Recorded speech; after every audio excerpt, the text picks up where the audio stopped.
Boa tarde a todos, é um prazer estar aqui novamente na transmissão das atividades do Programa de Pós-Graduação em Ciências Contábeis da UFRJ, nas atividades no âmbito do projeto Contabilidade e Sociedade, financiado com recursos CAPES-Sprint. Então, nessas atividades de hoje, a gente, com o professor HAFEZ, está fazendo uma visita ao nosso programa.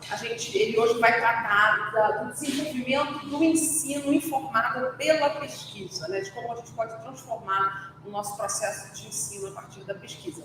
Então, eu agradeço a presença de todos aqui na sala e também a nossa audiência virtual pelo YouTube, síncrona ou assíncrona. Professor HAFEZ, thank you for being here with us again, presenting a research-informed teaching this lecture. That is really important for us to transform our practices in the accounting field. So, well, I welcome you, and we have 40 minutes, 50 minutes, anytime you need. If anyone, qualquer pessoa que precise fazer uma pergunta, pode fazer uma pergunta em português, seja presencialmente ou pelo YouTube, que eu posso fazer a tradução do professor e a gente fazer uma conversa. Tá, ok? Thank you, professor. Thank you.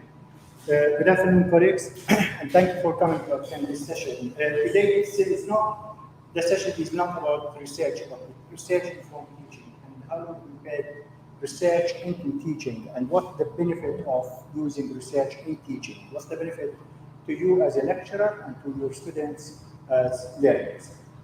So this is a slide we used in my university, across the university. We use research-informed teaching in every module we teach. And obviously the results of this practice is tangible. You can see them, measure them easily. You can see it in your students' results. So this afternoon, I'm going to cover these points. So we'll start with definition of research-informed teaching, and then we'll highlight the different forms of research-informed teaching, what benefits, what challenges, and how to embed the research into your teaching. So, in terms of definition, what is research-informed teaching? This is a term used to describe the different ways in which students are exposed to research.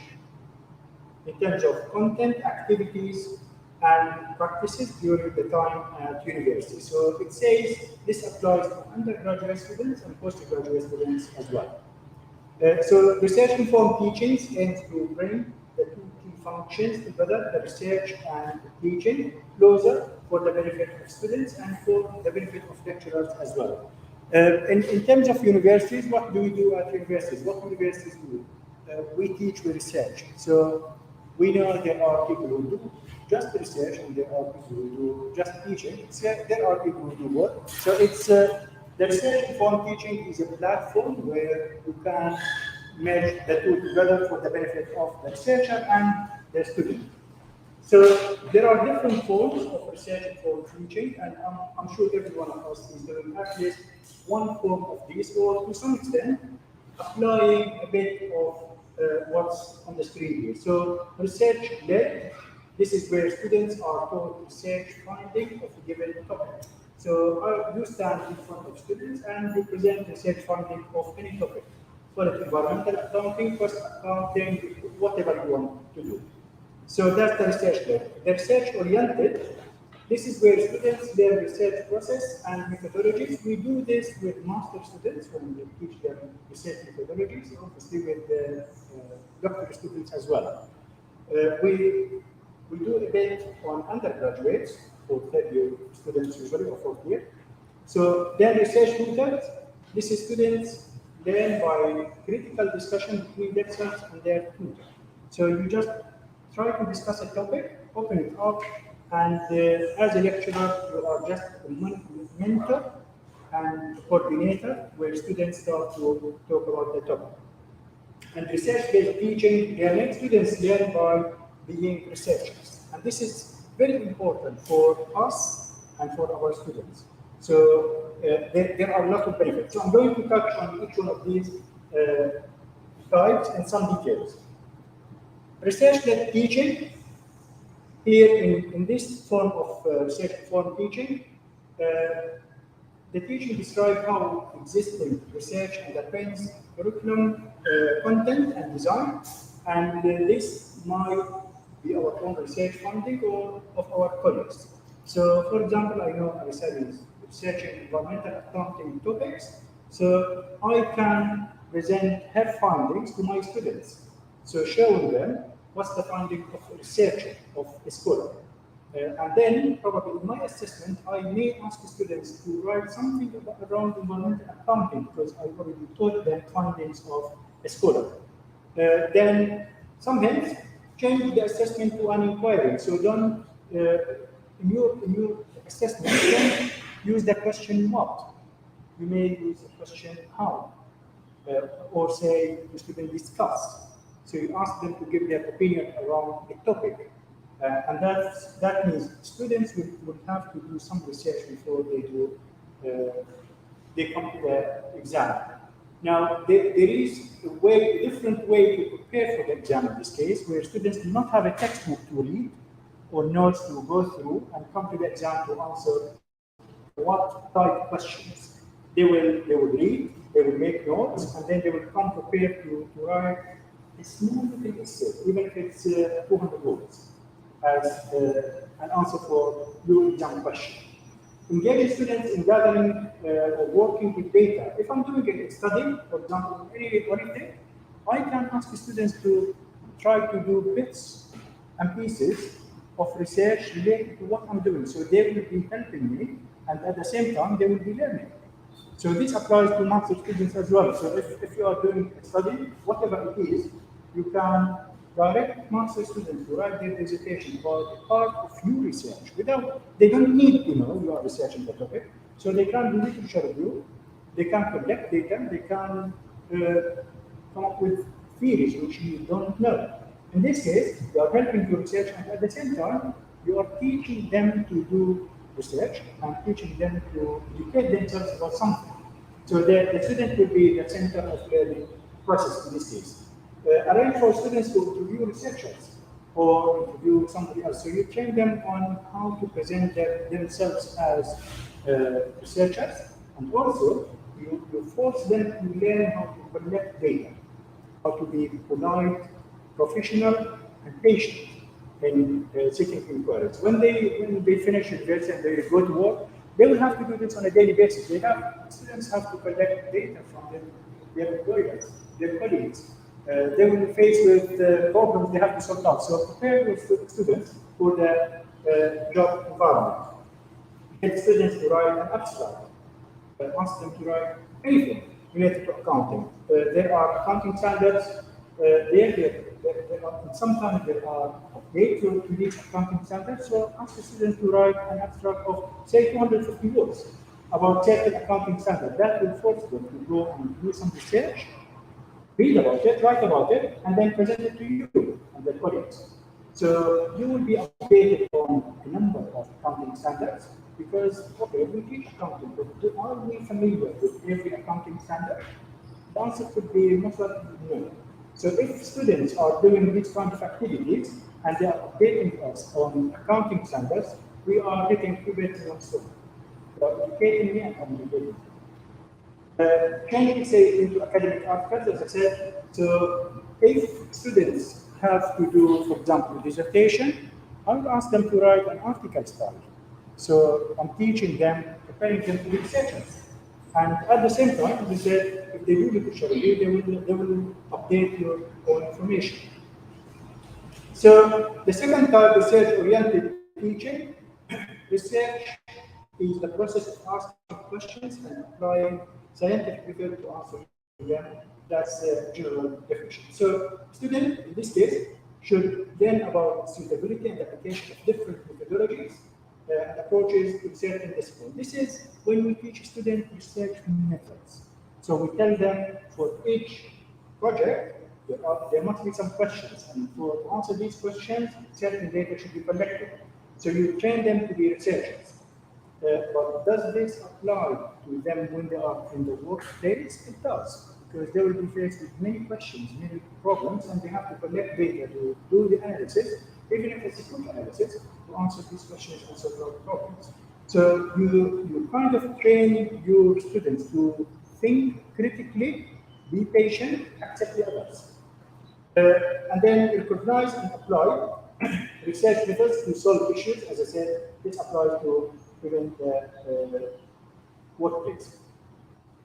Developing practical exercises that involve students in making observations, coming up with questions, sharing questions with other groups, coming up as a group with hypotheses. So you can throw a topic on the board and say, okay, what questions we need to understand that topic. And you will be surprised to see your students can be actively coming up with interesting questions and interesting hypotheses. When you finish, you can take any hypothesis and say, okay, this group of students, I want you to work on this. That question, I want this group of you to work on this. Come up in 2 weeks' time, show me a report of 200, 300 words. So you push them to work together to come up with a problem, the question, and then you ask them to go and sort it out. So in a way, you push into deep learning of your students. And that still applies to accounting. So if I'm talking about balance scorecard, investment appraisal methods, if I'm talking about any managerial tools, etc., it applies. Students can go and do the research. And that enhances the deep learning. So adopting assessment tasks aim to develop student research skills. Again, when you come to assessment, try, if you are adopting research-informed teaching style, try to avoid the what type of questions. So what is it? Why? So instead, I will say how. So that will open the question up, and students need to check and add their own thinking. Now, research-informed teaching, interesting type of research-informed teaching. Students and lecturers engage in critical discussion about research process and output. And this form of research-informed teaching allows the students to engage in research at an early stage of their education. I'm talking about students. And also engage with the research communities. It's something similar to what I'm seeing you do with your doctorate students. So, but the same thing can be opened up to master and undergraduate students. So you can create these communities. That has some very good potential, because at an early stage, as a lecturer, you can see who from your students have potentials to be a researcher in the future or a doctor. So you can support them, give them more support, and then one day they can be your colleague. Or some students may just want someone to give them support, a chance to process and be academic. So be involved in critical analysis of research literature on a topic. For example, you can give to students 4, 5, 6 articles and say, I want to sit in groups, read these articles, summarize them, tell me what's similar, what's differences, similarities and differences are between them. What themes of thinking they are persuading, what research methods, where they collected data. So you force them to do some analysis or some literature. That can help you if you are working on the same project, research project, and it will help them to develop their critical thinking. Research-based teaching and learning. Learning activities can be designed to enable students to develop knowledge and research skills by learning in inquiry mode, rather than being expert of a teacher. And this is essential for student professional development. This is, in a way, you push students to act as a lecturer, or you ask them to do a presentation on a weekly basis, for example, or on a monthly basis. So you push them to the front. That can be quite difficult for students because it's a first-hand experience. But the minute they do it, they will enjoy it, and it enhances their confidence, self-confidence. And I'll give you an example in a minute. So, research project can be small and allow things such as presentations, sections, etc. Now, we teach a module in my university where we have a lecture and we have seminars. So each week, students should attend 2 hours lecture and 1 hour seminar. The lecture, I'm the lecturer. In the seminar, I will have students coming to present to his colleague. They will have a paper, a research paper, which they have to spend a few days to read, to prepare slides, and to tell us what the study is all about, what's the objective, what's the research methods, and what the conclusions. Okay? And what can be taken out from this study. It could be a study of mine, it could be a study of my colleagues, or it could be a study related to a topic I taught in the lecture. So most of our students, the majority of them are international students. So their English is quite weak, they spoken English. So at the beginning, they feel worried, but the minute they deliver the seminar, they want to do it again, because it obviously teaches them something. And also, we have to not to forget, those students among each other, they speak the same language. I'm not referring to English, Chinese, Portuguese, or whatever, because they are the same age, they have a similar language. So they communicate with each other easier than the way you communicate with them. Because if I'm standing in front of them, probably they will think, he looks like my father or my uncle or my grandfather, so it's different age. But if one of their colleagues is talking to them, he's my friend. You know what I mean? You know the way I think. So that's an effective way to do the research informed teaching. So setting assignment that requires students to engage in a research process, like locating, collecting, referencing, citing, etc. Or ask them to do an analysis to 1 or 2 papers, allowing students to participate in different seminars. So in my seminar, I can invite one of my students beforehand and say, I want you to deliver that yet. Could be, again, it could be a bit stressful experience, but the minute the student will do it, he will like it, he or she will like it, and his colleagues will like it as well, because it's a new experience. Getting students to work in small groups is very effective, although it has problems.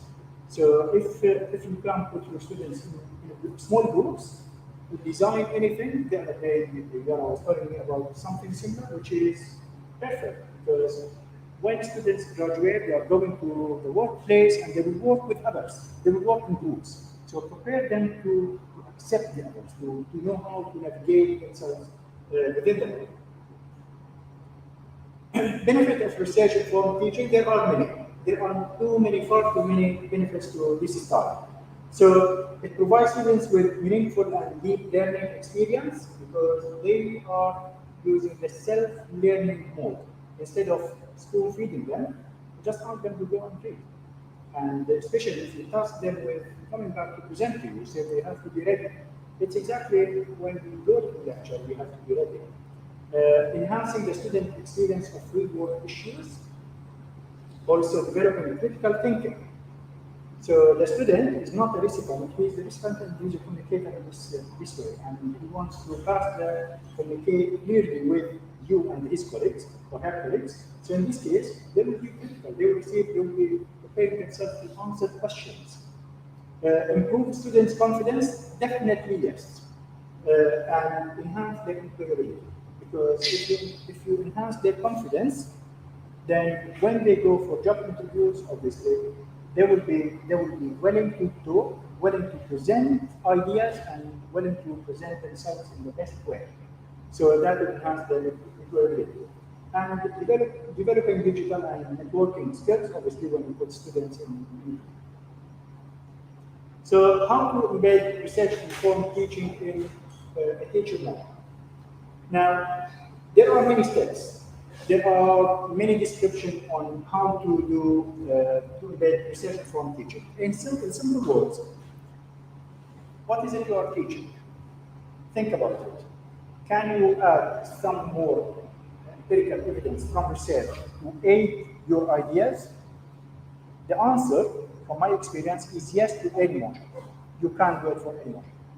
So the basic is you explain the theory. If the teaching class is say 1 hour, in 20-25 minutes I will explain the theory, the basics, and then I will use what's left of my time to bring supporting evidences from research to back up what I said in the first part of my lecture. And I'm going to show you an example. So don't want to read all of this. So simply think of what is it you are teaching. Do you need to talk about describing things for 1 hour, or just use 20-25 minutes and then use supporting evidence. This will enhance the students' learning and deepen their understanding. So let me skip this as well. Assessment, we talked about it. Okay. So now what I've done, I talked about the basis. I explained the benefits, how we can do research-informed teaching, and challenges possibly, because what if the lecturer is not a researcher? That's a challenge.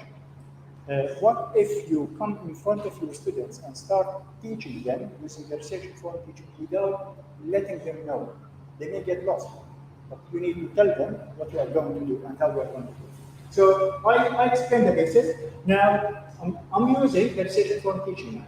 So I will bring empirical evidence to support what I've said in the first part of the session. So here we go.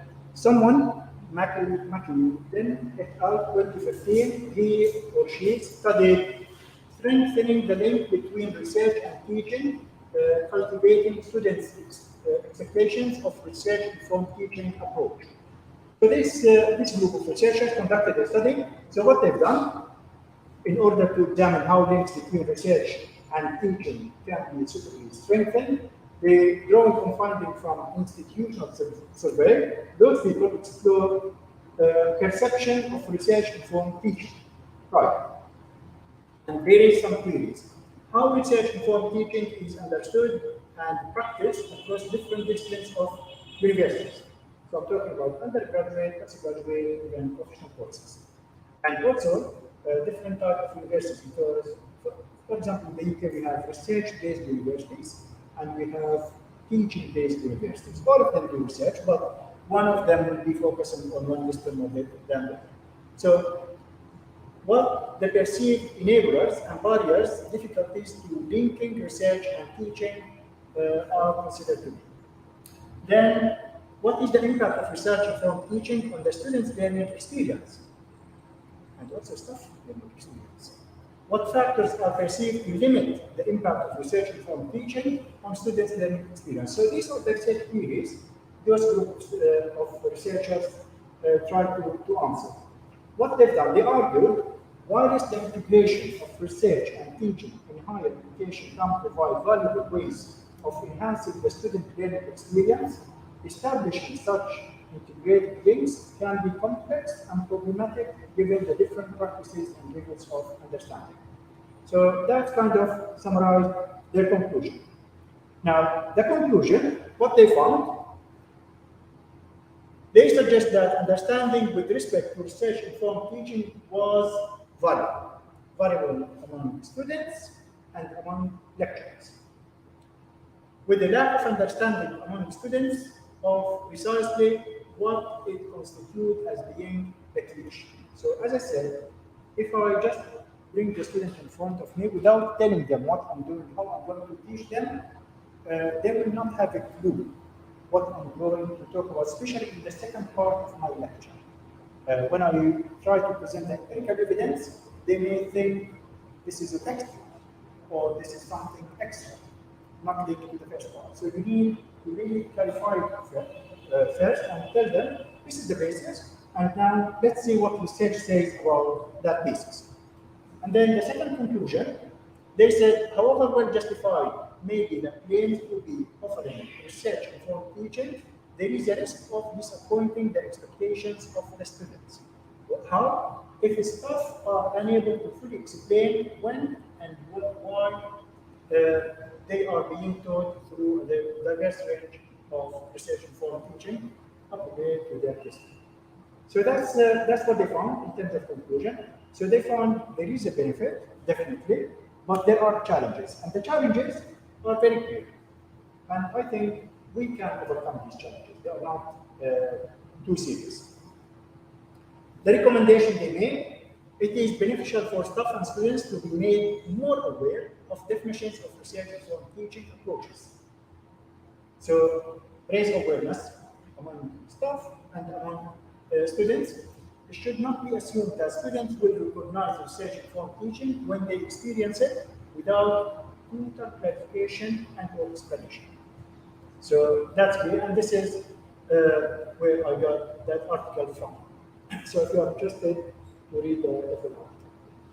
Now, another study, Chan in 2017, they studied investigating research-informed teaching idea, the use of transcripts of authentic workplace talk in the teaching of spoken business English. This is a very interesting study. So the focus is they're focusing on students and business, spoken business English classes, and what they are using, what they are trying to investigate, the use of transcripts of meetings. So actual transcripts and notes from actual meetings. To whom? To people who are studying business English. Right. So they address the value of pedagogically oriented research in establishing the validity of novel teaching ideas and identifying ways of devoting them with actual teaching situations. So the same apply, by the way, if I'm teaching something about corporate reporting, and if I bring annual report, hard copies of annual reports into the classroom and show students this is the balance sheet, this is the actual balance sheet, this is the actual narrative reporting, this is how they present things. So students will enjoy it more, they will start to link between what they are learning and the actual practice. And this is similar to what Chan has done. So, more specifically, Chan investigated the impact of using transcripts of authentic workplace talk in teaching spoken business English. Data was collected by questionnaire survey and samples of learners' language produced during enrollment. Now, their conclusion, very interesting conclusion. Most of the learners found learning from transcripts interesting because it's real life and useful, and that some learners demonstrate their awareness of politeness, strategies, and interpersonal language in the final role play. Interpersonal language. So that's developed based on the role play. So they have that transcript, they will read it, and now they will come to the role play where one of them will pretend probably to be a manager and the other to be the employee, or two managers, two executives, and they are discussing things using the obviously business English. So they enjoyed it, and interestingly, it's enhanced their interpersonal language. Now, learning perceived interesting because the transcripts were considered real. It's not a theoretical case study, it's actual case study, and related to learning present and/or future business communication needs. And then finally, pedagogically oriented research can help to refine research-informed teaching ideas and strengthening the link between research and pedagogy in business English. So here I just summarized the different type of research-informed teaching and some more explanations. I'm not going to go through this. So this is what I want to talk about. I still have an example to show you. Any questions or any contributions?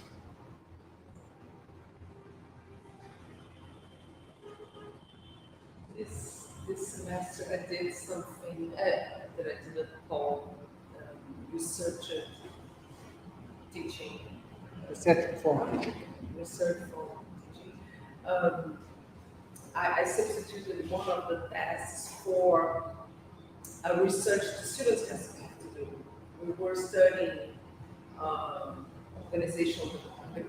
The course that I teach is organizational theory for accountants, and we have two chapters. One discussing organizational development, and the other one the theories on learning and competencies. And I distributed for the students the competence from the international boards.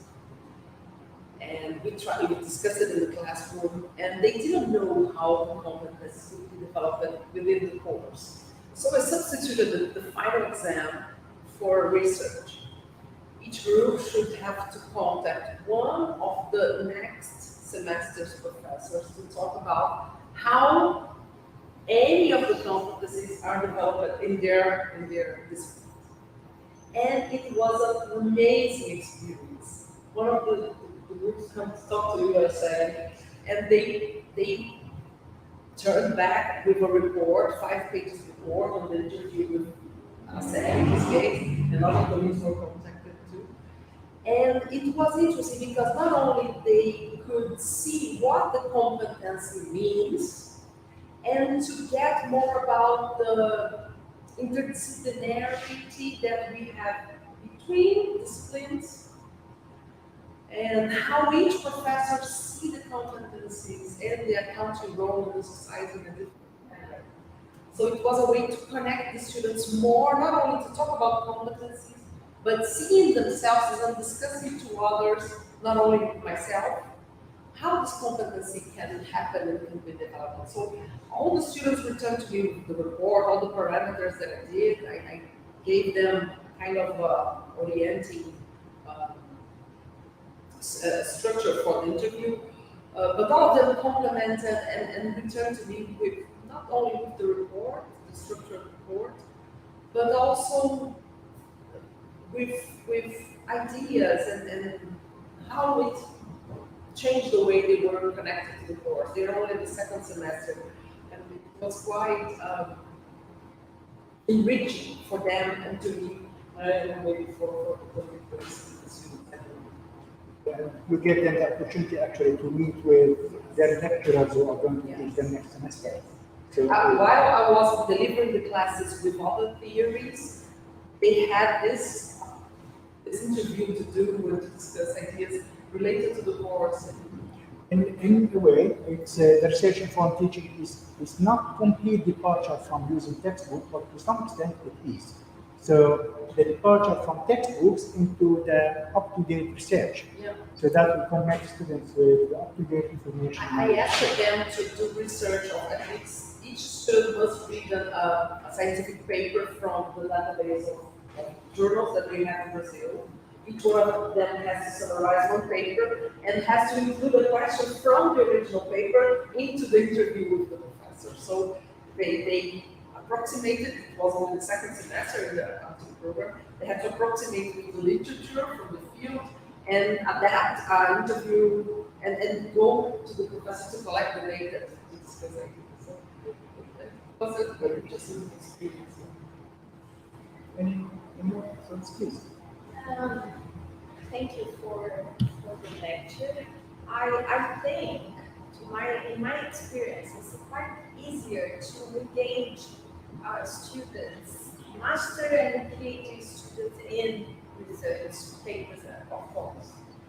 And the undergrads, somehow they don't get it quite easy.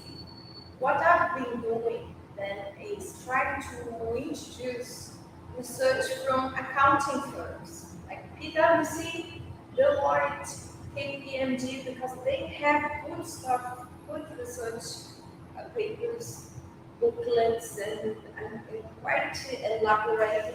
And so I've been introducing and using, and it's funny because they think these firms are only practical oriented, and they get surprised if they can generate research and they work on research, and so that's what I've been doing. So masters and PhD are usually academic papers, but undergrads are usually, if there is anything available, I'll try to use this accounting or auditing firms instead. It's been working okay all the time. I'm sure it will, because to some extent, when you give the responsibility of learning to your students, they will be responsible. So as I said, it's not good to keep spoon feeding them, because at the university level, they should be responsible for their learning and their education in one way or another. And these are some ways into pushing them into how to learn to educate themselves and to learn how to educate themselves as well. Because one day they will graduate and they will be left in the workplace, so they need to be independent. That's what research informed teaching does. I think you want to continue. Queria saber a opinião deles sobre o uso desse, possibilidade de sucesso no uso desse tipo de tecnologia em disciplinas mais início, mais no final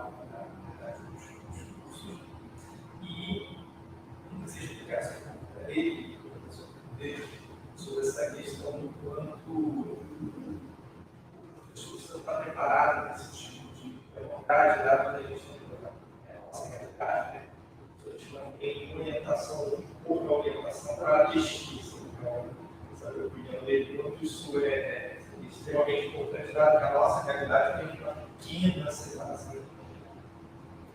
Marcelo did two questions. I'll try to remember it all. The first one is regarding if you have an experience to share with us regarding the time and the course at the beginning of the accounting graduation, or at the end, if this kind of methodology works best in one period or the other, at the beginning of the course or the end of the course. And the second question is about how do you see the preparation of the professor to do so? If in Brazil we don't have so many scholars engaged into in the whole accounting course, not everyone is engaged into research. How do you see only oriented teaching professors doing that kind of approach in the classroom and the preparation? Very, very good point. Thank you. The answer to the first question is you can start as early as possible. So even from semester 1 in year 10, you can. So you don't have to wait till the end of the year. So you take it easy on yourself and easy on students, bit by bit, and then you can prepare them for this mode of teaching and learning. The second, your second question is, that's what I said, that this is one of the limitations where some people are not involved in research. So it may not be in their interest to go and search for research papers related to their topic and find it easier to use textbooks because everything is written, slides are prepared, etc. But if there is a system in an institution or in one department that research-informed teaching is the way, everyone will have to follow it, then they will. So instead of using textbook, they will be using research papers. And it does not take much from the lecturer to find materials. So you just need to find a few papers related to what you said to use them. Now, it could be difficult, especially if those people do not have a research degree, like a PhD or a master, or if they have master but they don't have PhD, it could be difficult somehow. But if those colleagues are working on the same module with someone who has research experience, then the teaching can happen between lecturer to lecturer, and the lecturer to students, and student to lecturers. It happens together. It takes time to be implemented, but the sooner we start, the better. And now, if we say we don't use the research-informed teaching here in this university, so can we start using it? You can. In one module, you can apply to 2 of your lectures, and then next year you apply to 2 more lectures. The year after 2, and then you'll find in a few years' time you apply it to the whole module, and you keep updating yourself. Especially if you are involved in research related to what you teach. Believe me, it's very exciting because you talk about something interesting to you and you stimulate students to think with you, so they will be kind of research assistant to you in one way or another. Any more questions or comments? Couple. I said I'll share an example with you. This is a lecture I do in my university. So it's about voluntary disclosures and sustainability reporting. I'm not going to go through the lecture in details. I'll just show you how we just structure it. So start with reminding students of previous week. Then start to define voluntary disclosure, what it is. So I'm setting the base now. I'm talking about the theory.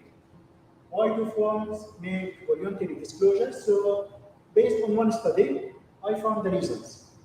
Okay, why do firms make voluntary disclosures? Haley and Dow, 2001, proposed 6 reasons.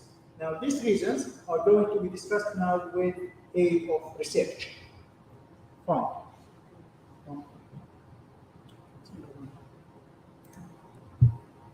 Capital market transactions, that's the first reason came from the previous one. So that's the theory behind it.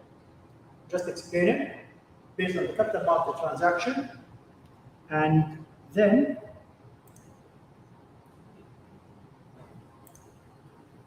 evidence. I'm using a research paper to provide the evidence to what I said before. So just discuss what this study is all about. I'm teaching the student about the capital market transactions as one reason for voluntary disclosures, and at the same time, I'm showing them what research has said. So I start to involve them in up-to-date thoughts and ideas about what's been said. It's 2009, but it's still valid. And there are more up-to-date studies I can use. Now, moving, main finding of Voluntary. So that's the main finding in relation to supporting my theoretical argument based on different papers. So anyway, I'm showing students that the research, that the theory is linked together. Now, when I ask them a question in the exam, I will probably say, here we go. One of the reasons that firms make voluntary disclosures, or the reason for companies to make voluntary disclosures, are these, according to that person. You are required to discuss capital market transactions as being one of the key reasons for companies to make voluntary disclosures. So I did not say what, I said you are required to discuss. So I would expect them to define voluntary disclosures. I would expect them to explain capital market transactions in a way, and I would expect them to refer to some literature in their answer. And the answer does not have to be pages and pages. 1.5 page, 1 page should be fine. And that question could be for 15 marks easily. Or I can ask them to discuss two and make the marks 20, 25 marks. So in this way, I'm telling students, this is how you are going to be assessed. So they are not going to try to memorize what's on my slides. They will be engaged. And that's the way. So I don't want to go through all of the slides because I'm repeating the same story but with different reasons. And you give them the papers, 2 or 3 papers for each of the 6 topics to read and discuss, or do they have to find the papers to discuss them? For example, here, that's a paper they can use. You provide the paper for the students? No need to provide. They can find it in the university library. Okay. So they have to go to the library and do some research to find. But you access the library online, you can download the paper. Okay, you already provide which paper do you want them to read? Okay, Yes. which format? Yeah. So, for example, in the next slide, let me see, there is, no? Yep, here we go. If students just search the name, usually I provide them with the full reference. So if students follow this, they will be able to find the paper. I think I'll provide them with the references in a way. Main conclusion. No. Sometimes I do provide them with references and list of my sources, so students can go and find the papers. If there is a paper, for example, students can't find it, we seek permission from the authors or from the publisher, and we upload the paper or chapter from the book to students online, and they can access it. If it's difficult for students to access this material, then if I have access to them, I will just make them available to students. So that's the way. As I said, it may be a lot to do in one module, but you don't have to do it in one go, because it means you have to sit and try to find papers related to your particular lecture, and then try to summarize the papers. But if you feel you want to start doing it, you start with 1 lecture or 2 lectures a semester, and every year you just keep going with the same practice. And then in 2 years time, 3 years time, you do it. You give them 1 week, 2 weeks to return the discussion on which topic? With this particular module, what we do, so we have, as I said, we have a lecture of 2 hours. And then for each lecture, we have a few papers. We upload these papers for students online to see them. And every week, we have a group of students, 3 students, allocated to discuss 1 paper. So we say, okay, next seminar, this group is going to discuss the paper. So they will come and present what the paper is all about, what's the research queries, methodology, findings, and application, and then they give their own opinion based on their further reading. So in a week, they can do it. So each student must present at least once. So a student during the whole semester, student may present once or twice, but they need to be groups, like 2 or 3, because it's just for one group, and we will not be able to allocate presentations to each student in this way. So the seminar, in one way or another, the seminar is led by the students. So I'll be sitting there and observing them, watching their presentation, asking them questions, but it will be led mainly by the students. And I'm kind of coordinating.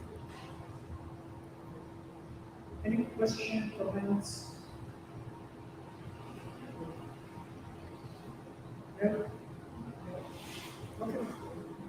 Well, I think you'll say something, Garcia. No, I think we do almost the same here, but I use a different methodology with my students in the PhD course.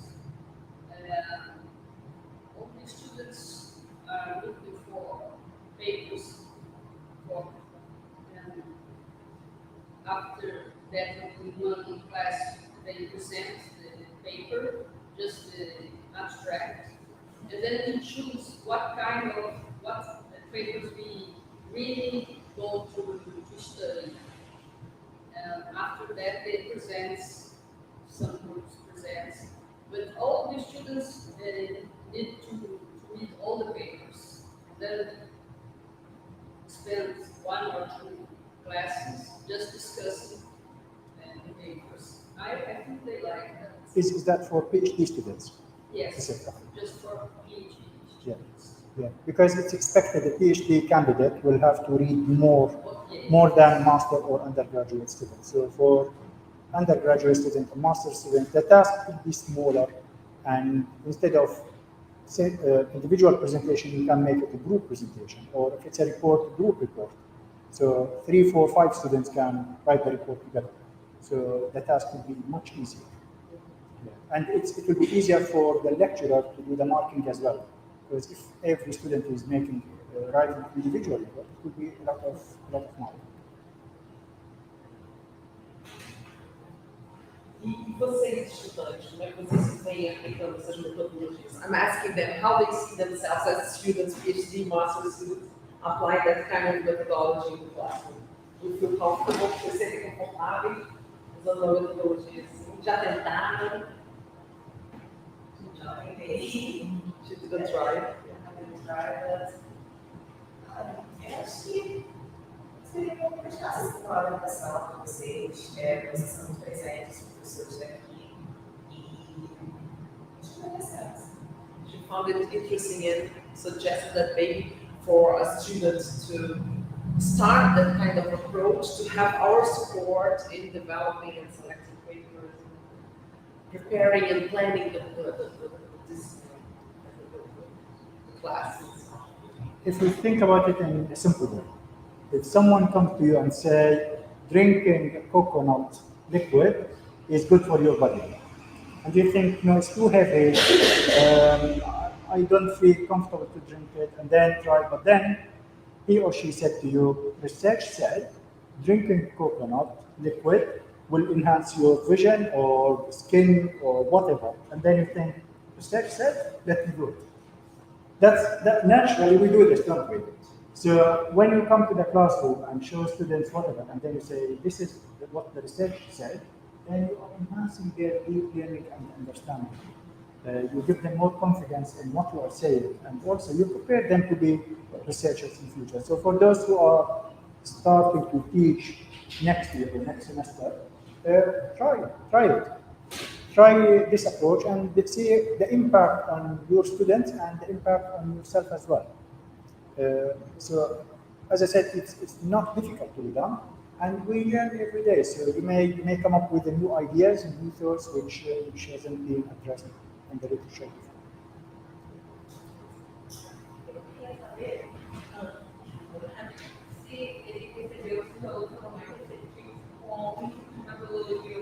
Eu sou mais receptiva She's asking if the students are more willing to adopt one methodology, specific methodology than other. Students are like us because we are students one day. So our mindset is kind of programmed to accept more of one thing than other thing. So student and learning and teaching is like this. This is how the teaching is focused, and that's the learning. So as a lecturer, I have to bring my teaching style to fit with the learning style of my students. Otherwise, the teaching learning is not going to happen. Now, when you use the research-informed teaching, you are there, the student is there, the student will have the task to come and meet your teaching style. So that's a way. Now, this move will mean the student will accept more than one methodology or method of learning.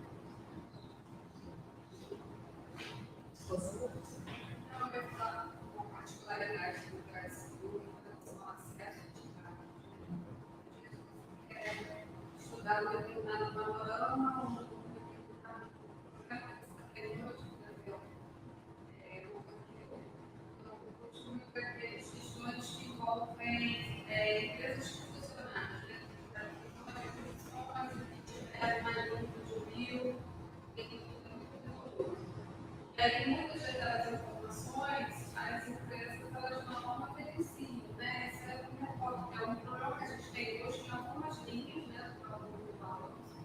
Não só do nível. E essas variáveis, elas naturalmente elas vão influenciar talvez os fluxos fiscais, né? Então são dados importantes, estariam usando as metodologias talvez que estariam falando, mas no Brasil especificamente, eu acho que em outros países também, não tem essa divulgação apropriada para que a gente possa estar buscando evidências mais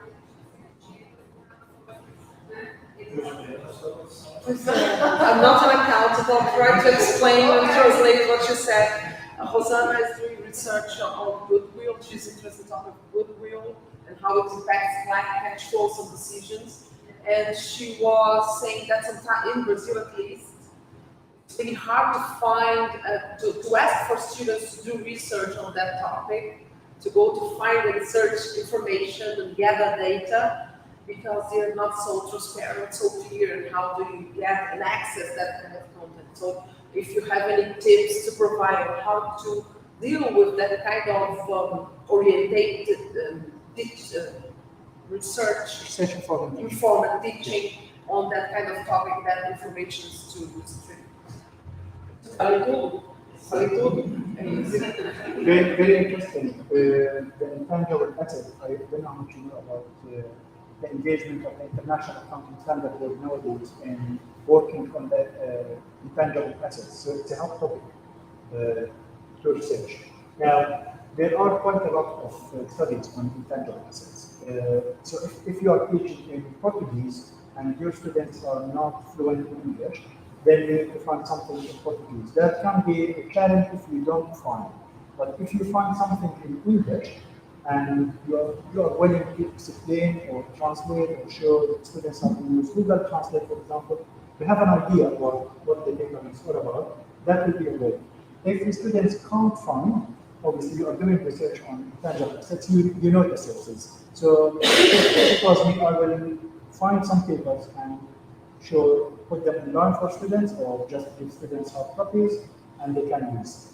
So there is a way. Your question is related to access to material, which if it's difficult, then because you are doing research, you know the materials, and you can select the ones you believe suitable for your students and just give them to students. Instead of, ao invés de pedir eles que coletem dados, instead of asking them to collect data to start a research project, to provide them materials that are already prepared by other researchers from around the globe, and if necessary, do any kind of translation or find something or give them parts of your research. So if you are studying something, give them part of your research and ask them to work on it without telling them you are researching it. So they will be helping you in many ways. Any more questions? Any more comments?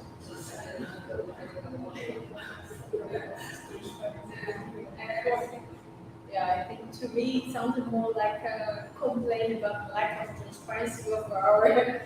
I don't know. How are you? Elas não são obrigatórias.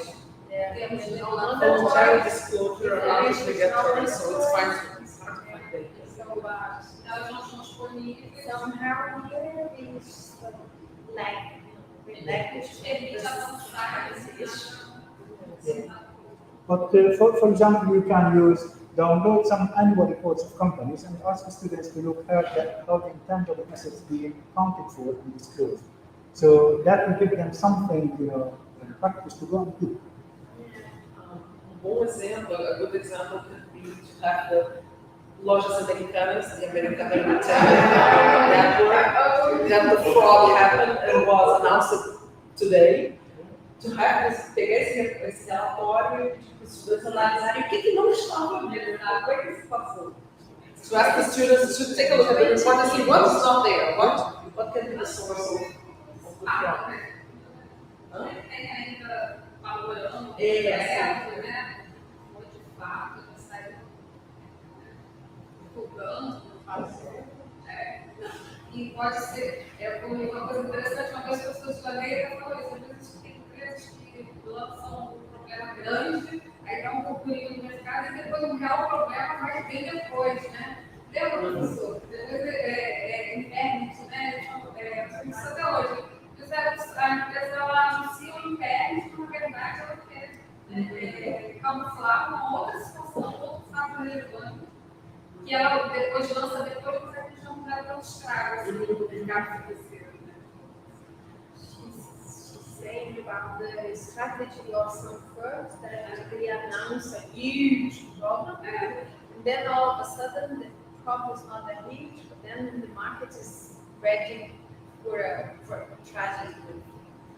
So For something worse than worse than it's the new thing that's what they Yeah, so in one way or another, companies use the signaling, which is related to signaling theory, to send signals because they want to do something. Sometimes it could be related to fraud, or it could be related to them changing their policies. So it's all of these are good examples to ask students to work on and to try to find something in maybe the social media, maybe in the news, maybe, and that research by itself is research. So if you ask them to, for example, think of anything related to tangible assets, what we written in the social media, or blogs, for example, or in the news.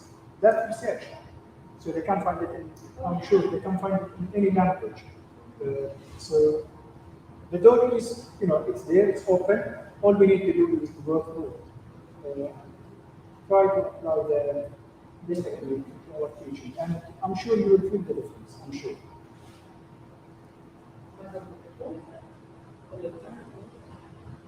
Professor HAFEZ, thank you for your presentation. It was really great to have you with us all this 5 afternoon presentations. So we really appreciate My pleasure. you. Yeah. And we hope the next ending days of your stay in Rio are so good and we can discuss research ideas. Sure. I'm here till Tuesday, so I'm leaving Tuesday evening, so if any of you wants to discuss, want to take me for a coffee, I'm more than happy to. So I'm around till Tuesday. Thank you. It was a pleasure being with you, and thank you for the invitation. Thank you, HAFEZ.